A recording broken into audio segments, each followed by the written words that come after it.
Diga amém. Vai dizer amém no final. O meu computador aqui, de vez em quando, ele não quer ligar. Então a gente vai ter que pedir a Deus para me abençoar para eu conseguir enxergar aqui pelo celular. Esse irmão estava ministrando louvor, acabou enrolando um pouco. E aí a pregação vai durar 4 horas. Né? Quem está preparado aí para a pregação de 4 horas? Amém. Tem um irmão que disse que está dizendo que está brincando agora, né, pastor? O irmão disse que foi pregar na igreja, chegou lá e falou: pastor, eu posso pregar até que horas? Eu falei: não, você pode virar a noite pregando aí, não. O povo vai embora 9 horas. Pode pregar.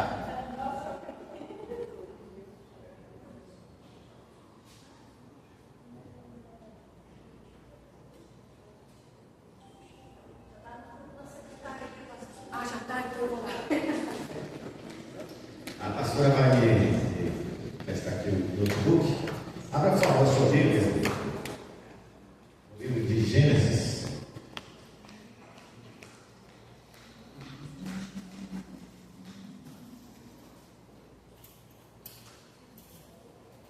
Quarenta e três.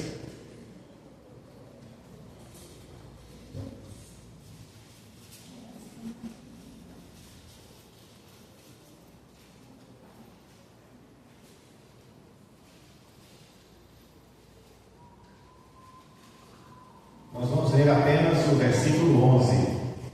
Gênesis 43, versículo 11. Amém? Respondeu-lhes Israel, seu pai: se é tal, fazei, pois, isto: tomai do mais precioso desta terra os sacos para o mantimento, e levai de presente a esse homem um pouco de bálsamo e um pouco de mel, aromatas e mirra, nozes de pistácia e amêndoas. Glória a Deus. Bondoso Deus e eterno Pai, muito obrigado pela tua palavra. Muito obrigado pelo privilégio que temos de sermos chamados teus filhos. Pedimos, Senhor, que nessa hora, de uma maneira muito especial, o Teu Espírito Santo possa me usar para falar ao coração de cada irmão e de cada irmã que aqui está.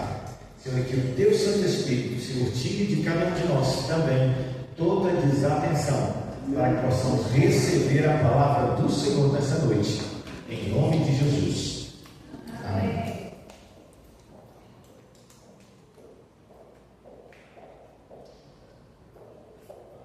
Nós queremos as bênçãos do Senhor, nós queremos ser abençoados, mas nós não estamos dispostos, geralmente, a pagar o preço para se ter a bênção. A história de José, para mim, é uma das histórias mais extraordinárias, mais fascinantes da Bíblia. Muito embora eu seja apaixonado e admire cada personagem, cada história, mas José tem algo de muito especial. Como o pastor Rodrigo pregou há uns dias atrás, algumas semanas, uma mensagem mais ou menos da Ana Blackson. Então aí eu me senti à vontade para trazer um título também diferente dessa mensagem de hoje. A mensagem é: e agora José? Ficou bom, pastor? Melhor que a Ana Blackson. É mais fácil. Brincadeira. Quer posar? Só um minutinho, deixa eu mandar para a pastora aqui, porque estava tudo ok, mas está quase tudo ok. Deus do controle, gente. Vai glorificando, louvando o Senhor aí. Glória a Deus.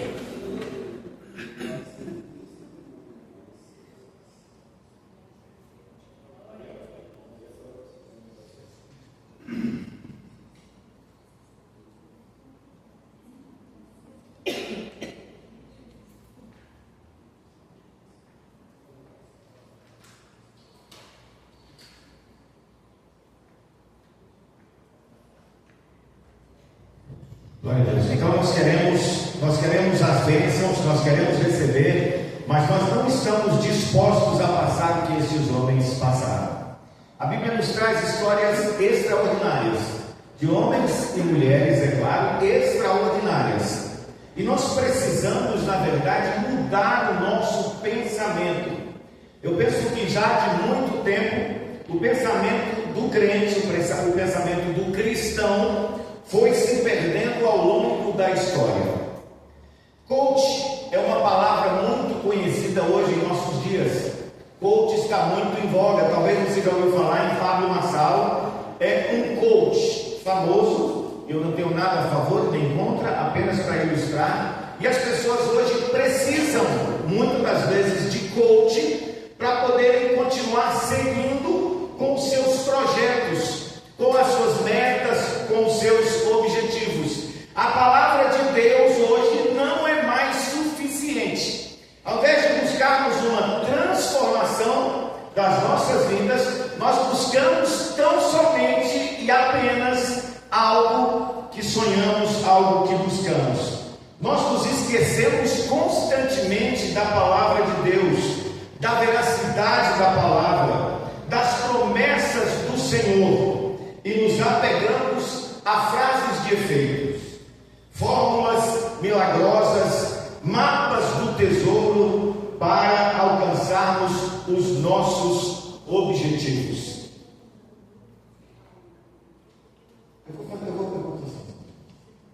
Porque minha vista, Deus está me dando, a vista até boa.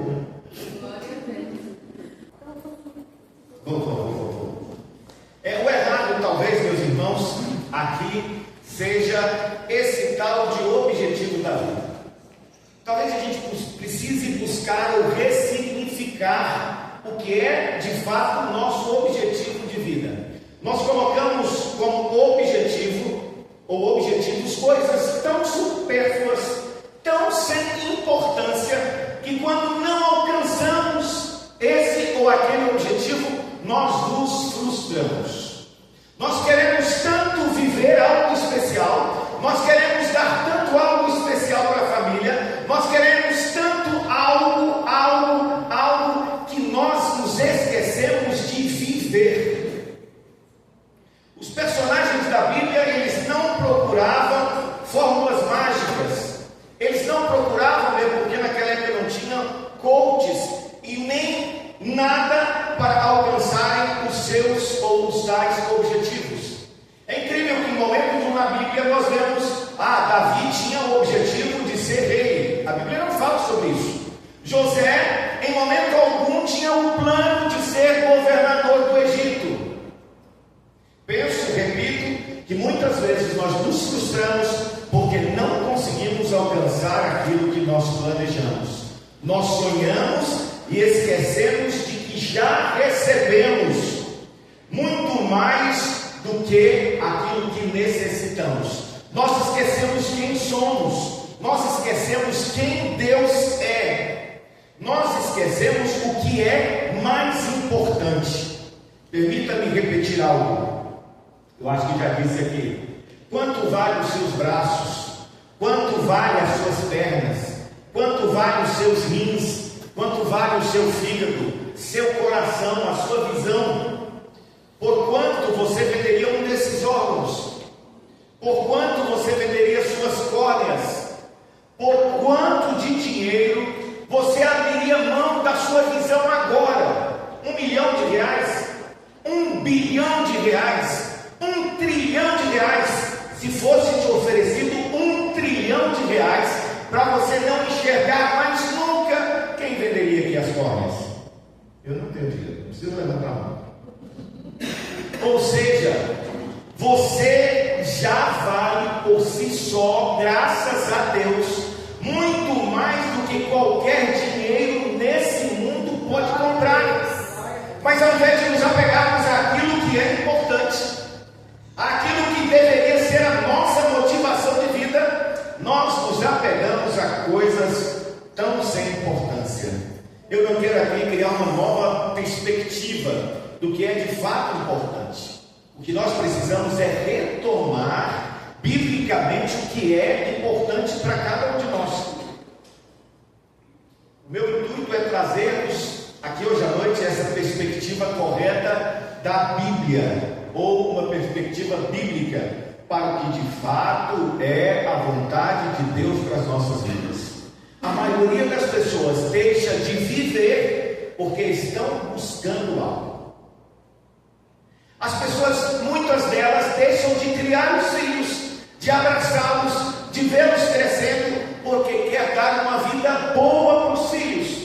E passa a vida inteira, seus filhos crescem e ele continua, ou ela continua, buscando dar uma vida boa para o filho, mas não vive. Eu não vejo nenhum personagem bíblico buscando nenhum objetivo, metas, estratégias, sonhos, mas vejo homens tementes a Deus, que viveram suas vidas honrando ao Senhor. Eles não murmuravam, eles eram gratos ao Senhor, e somente por isso eu entendo, eles receberam o favor de Deus. Eles foram usados de maneira extraordinária. Talvez eu ou você tenhamos um sonho que está na nossa cabeça há 5, a 10, a 20, há 30 anos, e nós deixamos de viver porque queremos realizar esse sonho. Talvez paramos de viver há 10 anos, há 20 anos, há 30 anos.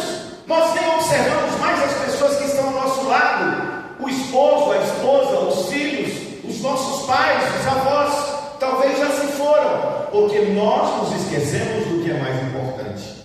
Davi, Noé, Abraão, Paulo, Pedro, Enoque, Moisés, apesar de suas falhas, viveram para a glória de Deus. Me aponte em que momento, pelo menos eu não vejo nada na vida desses homens que foram uma vida de murmurar, de reclamar ou de perseguir o objetivo. Eles tinham gratidão por estarem vivos. Nós vamos meditar sobre José, um homem extraordinário, que viveu de forma extraordinária. Extraordinária quer dizer diferente dos demais, e por isso teve um papel extraordinário na sobrevivência da humanidade na sua época. O texto que lemos aqui de Gênesis 43, 11, ele fala sobre a vida de José. Esse homem citado nesse texto é José, que recebeu esses presentes, e nós vamos voltar nesse texto lá na frente, no momento da nossa conclusão. Jacó, que teve depois o nome mudado para Israel pelo Senhor, teve 12 filhos, são as chamadas 12 tribos de Israel. Israel teve filhos com Bila, com Zilpa e com Raquel. De Raquel nasceram José e nasceram Benjamim. Israel amava mais a José do que a seus outros filhos, porque José era o filho da sua velhice. Um grande erro amar mais um filho do que outro, e não é tema da nossa mensagem. E certa vez José sonhou. José teve um sonho e ele relatou esses sonhos. Essa história começa a ser narrada a partir do capítulo 37 de Gênesis. José teve um sonho. Ele sonhou que eles estavam cortando capim, cortando alguma coisa, talvez um trigo, e os feixes o feixe dele ficou de pé, e os feixes dos seus 11 irmãos estavam já atados, amarrados. Eles se curvavam diante de José. E os irmãos já tinham um ódio muito grande de José, já tinham uma inveja muito grande dele, porque o seu pai declaradamente amava mais a José do que aos seus irmãos. E quando ele contou esse sonho, o texto diz que eles odiaram mais ainda José. Depois ele sonhou dormindo mesmo, que o sol, a lua e 11 estrelas se curvavam diante dele. E ele caiu na besteira, entre aspas, de contar os sonhos. E isso chegou ao ouvido do pai, que deu uma certa repreensão, mas os irmãos dele ainda mais. É interessante o texto que ele diz ainda mais, depois ainda mais. Odiaram, é igual aquela fornalha de 7 vezes que foi aumentada, e mais a fornalha de fogo ardente. Então aqui o ódio ainda foi aumentado muitas vezes ainda. Significava que José seria alguém. José teria um papel de destaque, e os irmãos se curvariam diante dele, o pai, a mãe e os filhos também, era só a luz, os irmãos, e os irmãos também se curvariam, é o que diz os dois sonhos. Tem gente que defende que a gente não pode contar o nosso sonho para ninguém. Tem até uma música, né? Não conte seus maiores sonhos a ninguém. É interessante que José contou o sonho, e aquilo que Deus havia planejado aconteceu independente dele contar ou não o sonho. Se você é mais reservado, não conte. Se você quer contar, publique no jornal, porque aquilo que Deus tem para a sua vida vai acontecer, independente de você abrir a boca ou não. Glória a Deus. E certo dia os irmãos dele estavam, os irmãos de José estavam em Siquém, e o pai dele, o pai de José, Israel, pediu que José fosse ver como estavam os irmãos de José e como estava o gado. E é interessante quando a gente pensa assim, a gente, sem buscar uma informação, a gente pensa que ele atravessou um córrego, né? Ele foi ali no outro bairro, ele passou, atravessou uma esquina, e aí foi ver como estava. Gente, meus irmãos, foram aproximadamente 100 quilômetros. 100 quilômetros que José caminhou em busca de seus irmãos. Lá em Gênesis, capítulo 37, dos versículos 15 a 17, o texto nos diz que José se encontra com um homem. Se você quiser confirmar, eu não vou ler por causa do nosso tempo. E informa que seus irmãos estavam em Dotã e não em Siquém, como previa o seu pai. É tão curioso quando Deus tem algo na vida de uma pessoa, e esse personagem, esse homem, encontrado no meio do campo, no meio, entre aspas, do nada, para orientar José aonde os seus irmãos estavam. Para mim, e apenas para mim, eu acredito ter sido um anjo do Senhor que preparou e que guiou até encontrar com seus irmãos. De longe, a Bíblia diz que os irmãos viram José chegando e falaram: lá vem o tal sonhador. E eles começaram a discutir e planejar colocar fim na vida de José.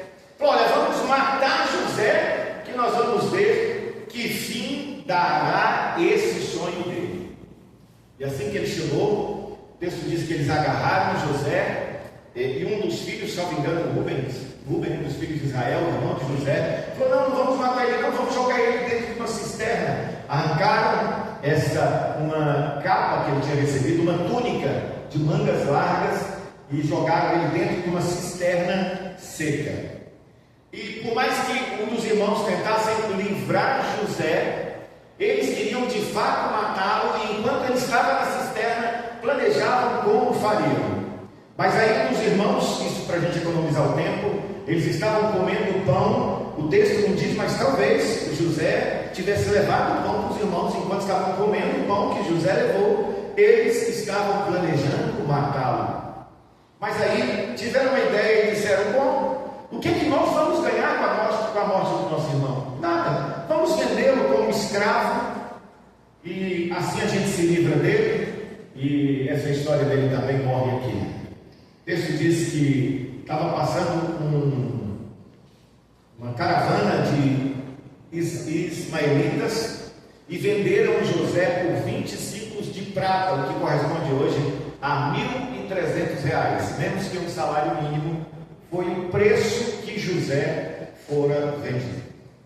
Enquanto José ia, imagino eu, amarrado a camelos, porque o texto nos diz que esses ismaelitas traziam, já a gente vai falar sobre isso, algumas especiarias, e eram camelos. Imagino que José foi sendo puxado por esses camelos.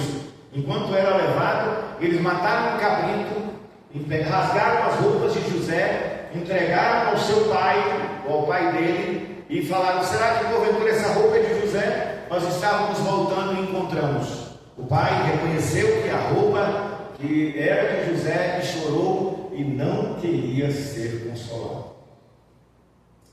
José foi vendido em Trementes. Enquanto eles iam com seu pai, ele já tinha sido vendido lá no Egito a Potifar. Eu quero chamar a atenção porque é interessante que José era um homem diligente. José era um jovem inteligente. Quando ele foi vendido, ele tinha 17 anos. Era novo, mais novo que alguns aqui, mais novo que o pastor Rodrigo, pouca coisa. Então, essa foi a idade que ele foi vendido. E ele foi vendido a Potifar, lá no Egito, que era o comandante da guarda de Faraó. E a gente não vê José reclamando em momento algum. Como é que pode? Alguém consegue entender a ideia de alguém não reclamar? Só alguém que não reclama. Alguém aqui consegue essa ideia? E agora, José, o que se dará aos seus sonhos? E não eram sonhos acordados, os sonhos que ele teve. Como é que ele reinaria? Como é que ele seria destaque na sua família, se agora ele se tornara escravo? Estava distante da família, aparentemente acabado, mas ele se torna a pessoa mais importante da casa de Potifar. É interessante que José, independente das situações, independente do momento se está mal ou se está pior, José continua temendo a Deus, sendo fiel a Deus e dando o seu melhor. Ele se destacou como escravo na casa de Potifar e ele começou a ser o mordomo daquela casa. E tudo naquela casa passava necessariamente pelas mãos de José. José negociava, José comprava, José vendia, José pegava dinheiro. A única coisa que era proibida a José era tocar, obviamente, na esposa de Potifar.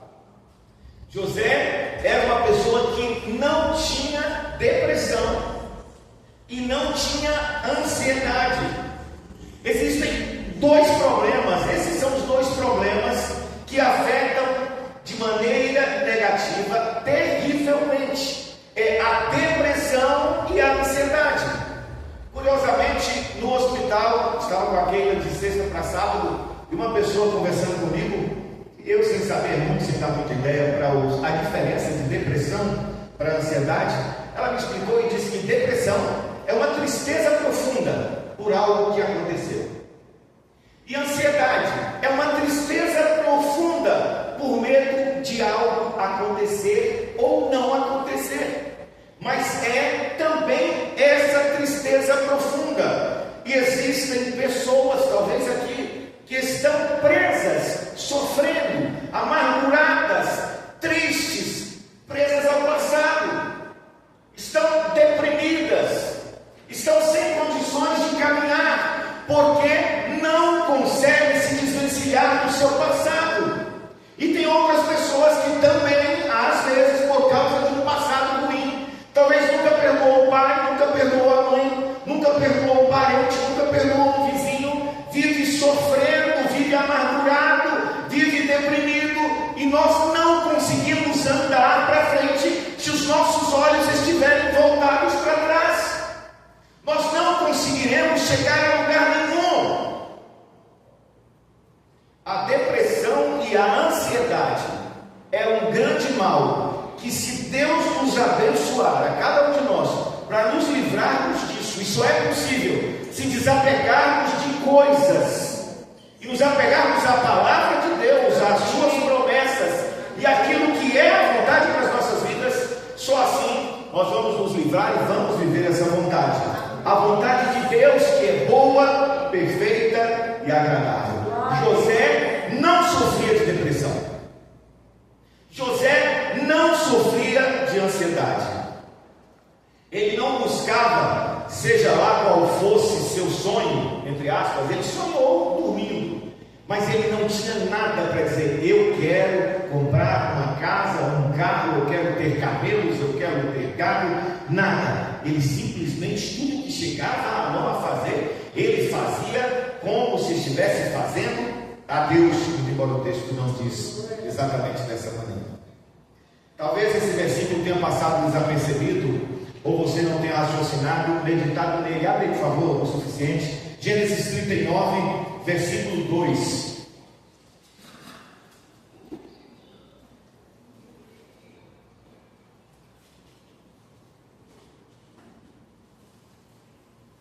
Gênesis 39 está depois do 38, para facilitar para os irmãos aí. Gênesis 39, versículo 2 diz assim: O Senhor era com José, que veio a ser homem próspero e estava na casa do seu senhor egípcio. A Bíblia tem umas coisas engraçadas. Quando estava muito bem com o pai, obrigado. Os irmãos vendem ele. Ele vai como escravo para a casa de Potifar.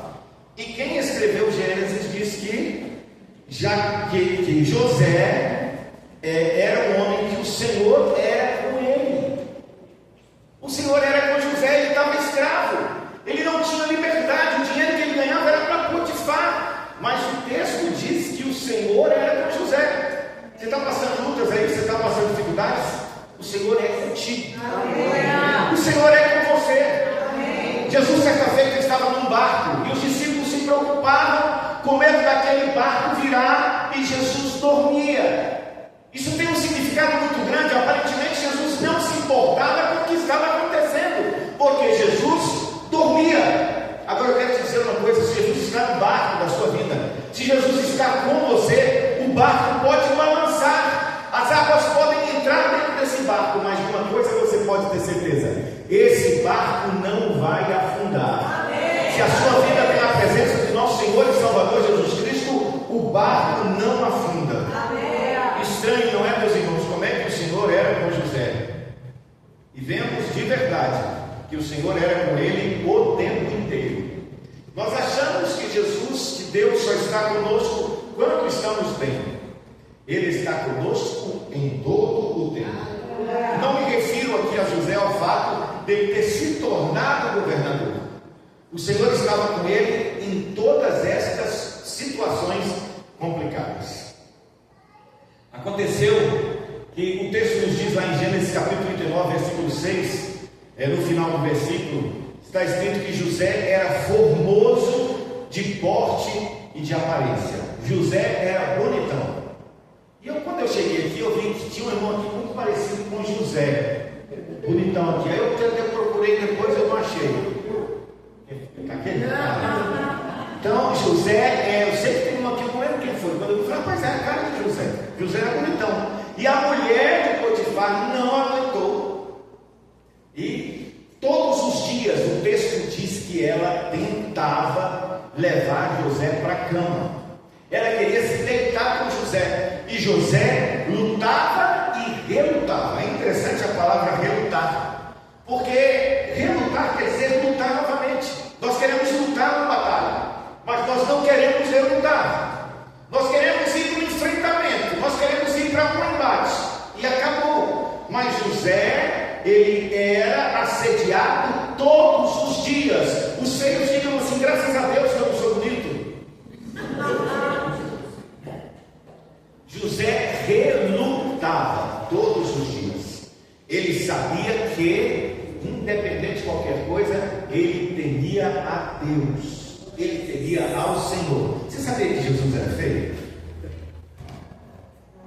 Isaías 53 fala que não havia beleza e nem formosura completa em Jesus. Quantos aqui são parecidos com Jesus? Só eu. Jesus não é bonito. Apesar daquele cântico daquele que diz: queria saber como era o seu rosto, embora eu saiba que era muito lindo. A Bíblia não diz assim. E é interessante que naquele momento a mulher ataca José e ele foge e deixa as vestes, as benditas vestes, nas mãos da mulher, que faz um escândalo, que começa a dizer: estou sendo atacada, José me atacou. E as vestes, olha que coisa interessante, José, que teve as vestes arrancadas a primeira vez pelos irmãos, agora tem as vestes arrancadas pela segunda vez pela mulher de Potifar, e ainda é acusado de ter assediado e de ter forçado uma relação com a mulher de Potifar. E o que ele faz? Chora, começa a reclamar: não, saiu aqui de novo, agora tem uma roupinha limpa. A Bíblia não fala. A Bíblia não diz que ele fez como Jó, que ele prostrou-se e adorou, mas ele deve ter dito: Senhor, o Senhor sabe que eu não fiz nada, está tudo nas tuas mãos. José tinha uma fé inabalável, e é muito interessante que nós hoje temos a história de José, nós hoje temos a história de Abraão, nós conhecemos Jonas, conhecemos os apóstolos, nós conhecemos a história dos personagens bíblicos. José não tinha essas histórias todas que temos hoje, mas ele era fiel ao Senhor, o nosso Deus. Em Gênesis 39, 20, diz que José é jogado na prisão. Gênesis 39, 21, se você quiser abrir de novo aí, diz de novo, depois que José é jogado na prisão, o texto diz que o Senhor era com José. Meu Deus, se você está passando por problemas, o Senhor é contigo. Aleluia. José estava na casa dos pais sendo odiado, o Senhor era com ele. Ele foi vendido como escravo, o Senhor era com ele. Ele foi jogado na prisão e o Senhor era com ele. E José, exatamente porque não reclamava e não murmurava, procurava fazer alguma coisa, foi colocado por responsável por aquela prisão. Ele começou a ser administrador daquela prisão. Tudo passava por José. Tudo. Se fosse alguém isento, chorão, reclamador, que tudo está ruim, que está com sal, está sem sal, como é que teria sido a vida de José? Às vezes a gente diz assim, ia acontecer de qualquer jeito. Eu não tenho certeza disso. Eu não tenho certeza disso. Aconteceu o que aconteceu com José, porque José era quem era. Porque José confiava em Deus. Porque José não reclamava. Porque José não buscava coisas. Porque José era um homem, embora de novo a palavra não diz, mas era um homem temente a Deus. Em Gênesis capítulo 40, nós vemos o relato de dois funcionários de Faraó que são colocados na prisão aos cuidados de José. E certa noite era o copeiro-chefe e o padeiro-chefe. E esses dois funcionários de Faraó, eles tiveram um sonho determinada noite. E o copeiro-chefe contou a José o seu sonho. Ele disse: olha, eu estava vendo uma videira, e dessa videira saíram 3 ramos, e depois começou a arrebentar as flores, apareceram cachos de uvas, essas uvas amadureceram, e eu me vi na frente de Faraó, espremendo essas uvas no copo de Faraó e entregando com as minhas próprias mãos. E José viu que eles estavam atribulados de espírito por causa desses sonhos. Perguntou: o que aconteceu? Foi o momento em que ele contou esse sonho. E o padeiro disse: olha, eu também sonhei que tinha 3 grandes cestos de pães aqui na minha cabeça, que tinha todas as guloseimas, tudo de especial que um panífice, acho que esse é o nome, né? Que uma pessoa de padaria pode fazer. E aí, em dado momento, os pássaros vinham e comiam daquilo que estava sobre a minha cabeça. E José, ele interpreta o sonho dos dois. O copeiro-chefe, ele diz: olha, os 3 anos são 3 dias. Em 3 dias, Faraó vai te restituir ao seu cargo. E você vai voltar a servir vinho na taça de Faraó. E ele pede: lembra-te de mim quando entrares no teu reino. Lembra-te de mim. E ao padeiro, ele disse: os 3 cestos são também 3 dias. Em 3 dias, Faraó vai te enforcar, e as aves dos céus vão comer os seus miolos. O homem estava na cadeia. O homem estava ali. Talvez ele, se fosse eu, dava uma driblada e falou: o céu eu não entendi direito não. Mas ele tinha coragem. É um homem que tinha ousadia. E acontece que aqueles 2 ou 3 dias depois, o copeiro é retornado, volta ao seu posto e o padeiro é enforcado. E o copeiro se esqueceu de José. 2 anos depois, 2 anos passados. Por isso que eu falei que eu precisava de 4 horas. 2 anos passados, Faraó teve um sonho que deixou ele completamente desorientado. Já viu aquele sonho que a gente sonha, que a gente ficou aquele sonho na cabeça, e ele pediu aos seus adivinhadores, às pessoas do reino, que interpretassem o sonho, e ninguém conseguia interpretar.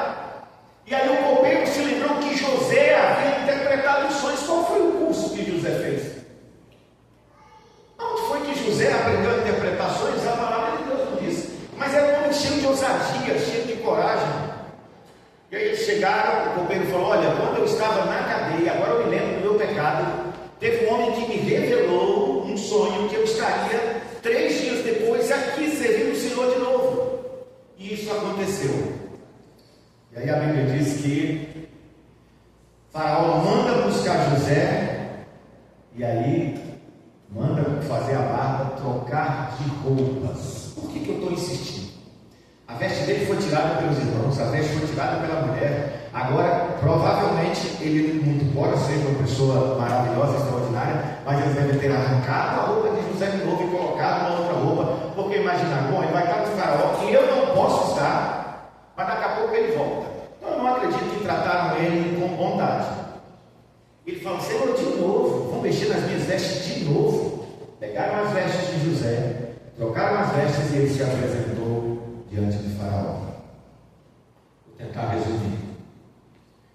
O texto diz que Faraó contou um sonho, e o sonho era que Faraó estava na beira do rio Nilo, e lá ele via 7 vacas gordas, bonitas, que passavam.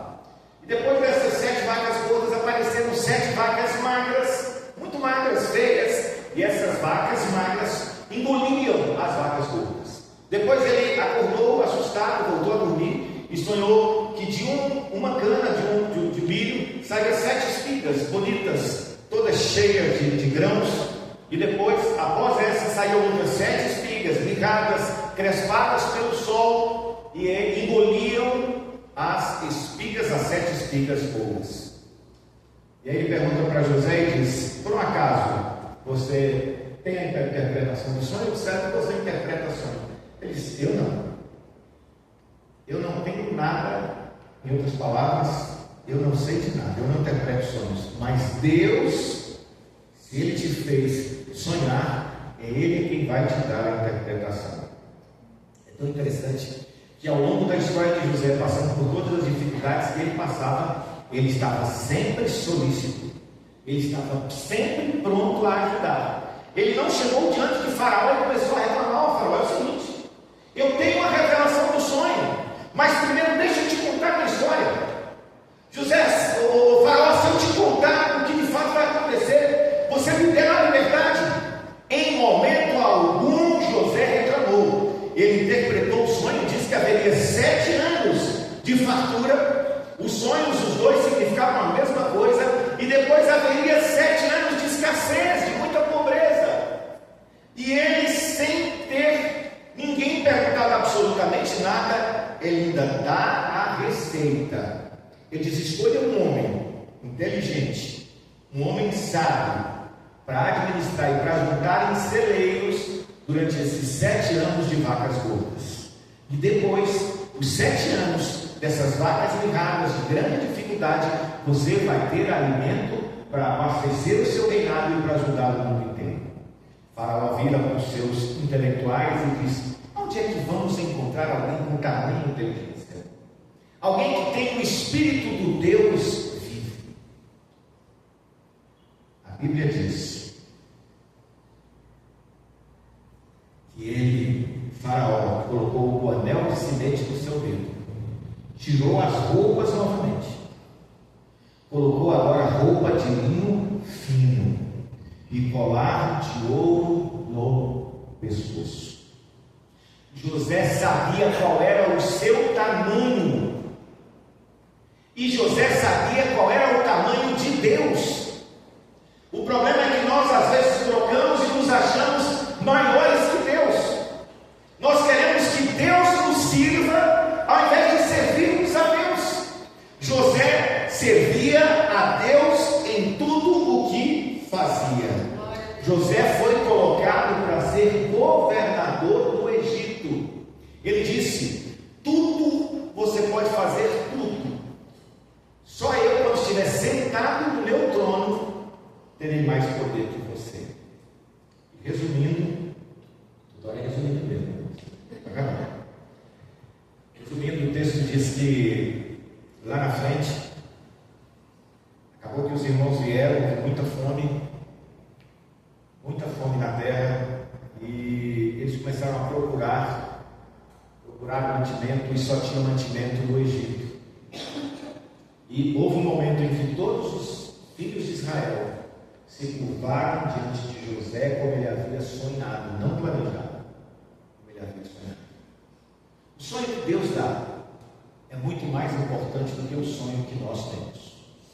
Aquilo que Deus tem para nós é infinitamente maior e melhor do que o que nós achamos que é o melhor para cada um de nós. O Senhor era com José. Em momento algum, José demonstrou qualquer tipo de trauma.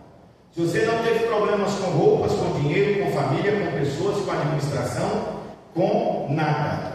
José foi tentado na área financeira porque ele administrava os recursos na casa de Potifar. Ele foi testado também na área sexual, provado e venceu nas duas áreas em que mais, principalmente nós homens, temos problemas: área financeira e área sexual. Nas áreas que mais derrubam crentes e não crentes. Ele permaneceu fiel aos seus superiores, independente de retorno ou das injustiças que sofreu. José não revidou, José não se vingou, José não se aproveitou em momento algum de nada, José não se promoveu, José não se condoeu, José não reclamou, José não atribuiu nenhum mal que sofrera a Deus. Embora o texto não fale, mas tenho certeza que José era um homem segundo o coração também, o coração de Deus. Ele via a mão do Senhor em tudo. Em todos os momentos difíceis que ele passava, foram dois os momentos que tentaram assassiná-lo. Quando Potifar jogou ele na cadeia, já era motivo de agradecer a Deus, porque para a época um escravo, segundo o relato da esposa de Potifar, era para ter matado José. Abre por favor em Gênesis, para terminar, Gênesis 37, 25.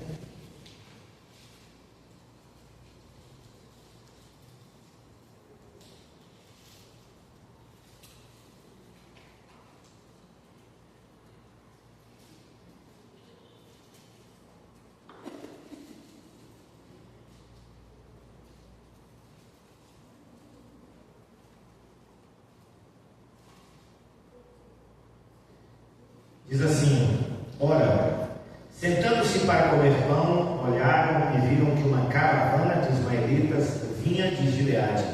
Seus camelos traziam aromatas, bálsamo e mirra que levavam para o Egito. Abra agora, por favor, o 43, 11, que foi o versículo que lemos no início.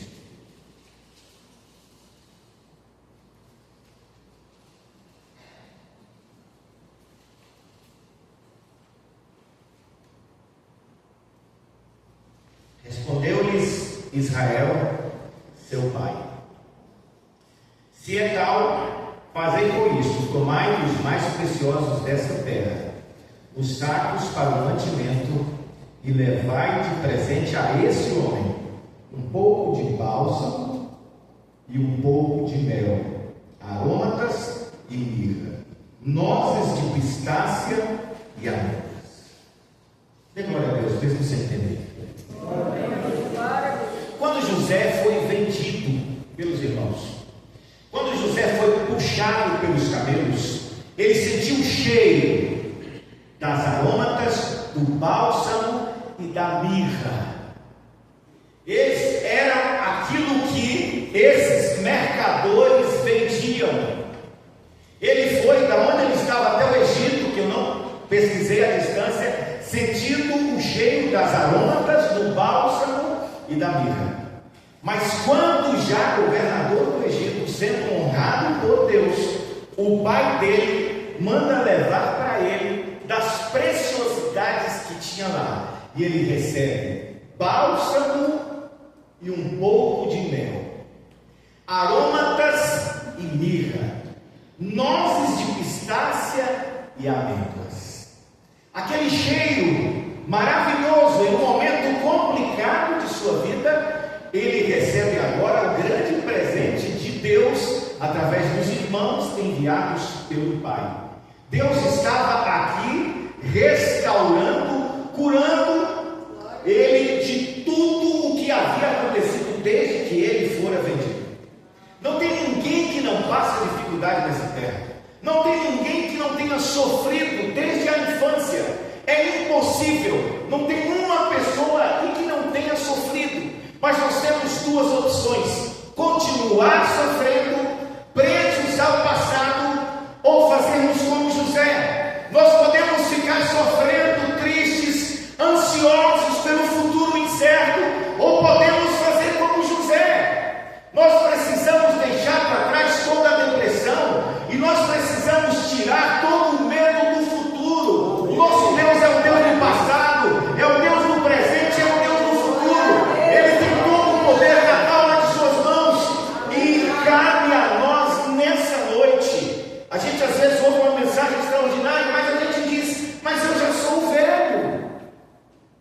Como aquele homem que chega para Jesus e diz: como é que eu posso? Eu já sou velho. Como é que eu posso nascer de novo? Jesus vira para ele e diz: aquele que é nascido da carne é carne, mas o que é nascido do Espírito é Espírito. Independentemente de qual foi o seu trauma, independentemente de qual tenha sido ou qual seja a sua depressão, independente de qual seja o motivo da sua ansiedade, o Deus que estava com José o tempo inteiro, o Senhor que estava com José em todas as situações, Ele está aqui. Ele quer fazer uma grande transformação na sua vida, se você abrir o seu coração nessa noite. Fique em pé, por favor. Vamos louvar ao Senhor quando você ora. Nós não podemos ficar presos, por favor, nós não podemos ficar presos ao passado, pois assim não conseguiremos viver o presente. Não podemos ficar ansiosos com o futuro, pois também não conseguiremos viver o presente.